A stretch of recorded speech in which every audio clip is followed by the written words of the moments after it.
ជំរាបសួរអ្នកទាំងអស់គ្នាអាមីនម្នាក់គឺត្រឡប់មកវិញហើយណាហើយមកលើនេះដែរអាមីនគឺនាំយករឿងមួយមកសម្រាប់ចែកជូនប្រិមត្ត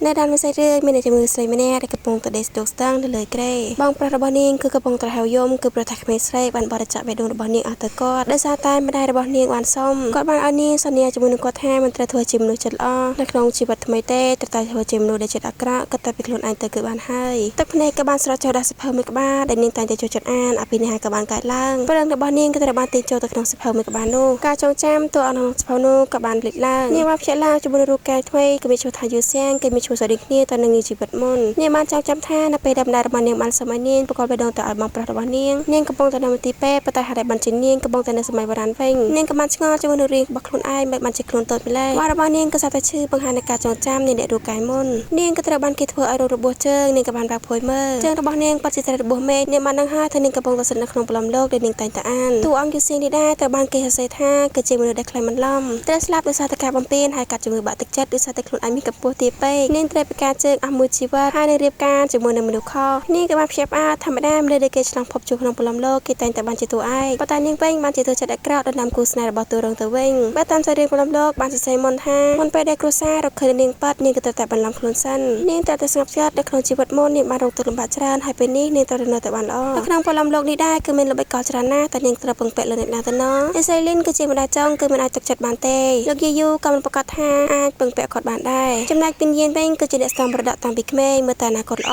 នាងអាចពឹងពាក់គេបានម្យ៉ាងទៀតនាងទៅតែរងក្បត់ជំនួសគាត់កំពុងតែអង្គុយកាត់សក់ៗអ្នកបម្រើក៏បានមកប្រាប់ថានាងស៊ីយូចូលមកយូសៀងក៏បានគិតថាស៊ីយូគឺជាកូនស្រីរបស់អ្នកស្រីលីនជាប្រពន្ធចុងនាងតែងតែធ្វើពុតជាចិត្តល្អចំពោះយូសៀងប៉ុន្តែនាងបានលួចក្បត់នាងពីក្រោយខ្នងមនុស្សស្រីម្នាក់នេះគឺមិនល្អតែសោះយូសៀងក៏បានប្រាប់ឲ្យស៊ីយូចូលមកស៊ីយូក៏បានសួរសុខទុក្ខទៅកាន់ប្អូនស្រីតែបានធូរខ្លះហើយនៅហើយលេឆ្នាំហើយនៅយូសៀងក៏បានតបថាខ្ញុំបានធូរច្រើនហើយគ្រូពេទ្យប្រាប់ថាកន្លះខែទៀតនឹងជាសះស្បើយស៊ីយូបានកាត់ក្នុងចិត្តថាយូសៀងឯងល្ងងខ្លាំងណាស់ឯងមិនទាន់ដឹងទេថាជើងរបស់ឯងគ្មានសង្ឃឹមខ្ញុំនឹងផ្ដល់ភាពចាប់អានមួយដល់ឯងនឹងមិនអាចបញ្ចេញជាមួយនឹងខ្ញុំបន្តទៀតទេភញៀនកំពុងតែដើរកាត់មុខបន្ទាប់ក៏បានលើសម្លេងរបស់អ្នកទាំងពីរជជែកគ្នាស៊ីយូបានសួរទៅកាន់យូសៀងថាបើសិនជាប្អូនស្រីពិការជើងដែលមិនបានតែអញគិតយ៉ាងម៉េចយូសៀងដែលឃើញថានៅក្នុងឈុតនេះភញៀនគឺបានចូលនៅខាងក្រៅយូសៀងបានធ្លាក់ចូលអន្ទាក់របស់ស៊ីយូដោយសារតែពាក្យសម្ដីខ្លះជាមនុស្សពិការនាងក៏បានសើចដាក់ស៊ីយូពេលនោះដែរភញៀនក៏បានចូលមកហើយក៏បានស្អប់យូសៀងនៅក្នុងសាររឿងព្រមលោកបានឲ្យយូសៀងនិយាយថាតាមពិតទៅនាងមិនចង់ជួបគាត់ទេដោយសារតែវាចៃដន្យតែបើសិនបើនាងចង់បានកន្លងឈុតជើងនាងក៏តែនិយាយការពារគាត់ស៊ីយូក៏បាននិយាយក្នុងចិត្តមិនក៏មិនឆាប់និយាយមកនិយាយថាឯងគ្មានម្ដងចង់ជួយគាត់ទេយូសៀងសត្វទៅសាយហេហេស៊ីយូក៏សួរតែឯងកំពុងតែសាច់អីឆាប់និយាយមកប្រយ័ត្នស្អែកក្រោយណាយូសៀងក៏សួរថាហេតុតែបានជាខ្ញុំត្រូវស្អែកក្រោយគាត់ជាបងប្រុសរបស់ខ្ញុំណា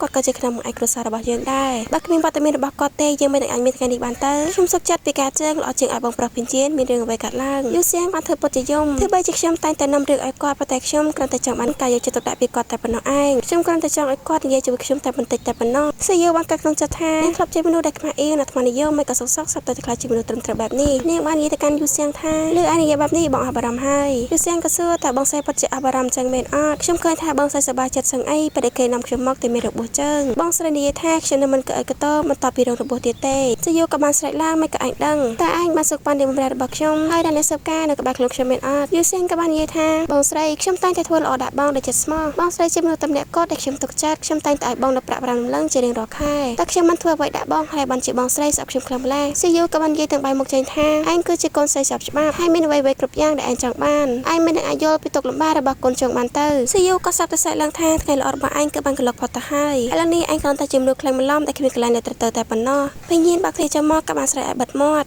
យូសៀងមើលមុខរបស់គាត់ហើយមានអារម្មណ៍ចម្លែកពេលញៀនបានសួរទៅកាន់យូសៀងថាតើអញយ៉ាងម៉េចទៅហើយគាត់បានអោបលំទៅកាន់យូសៀងហើយប្រាប់ថាកុំខ្លាចអីខ្ញុំនឹងការពារឯង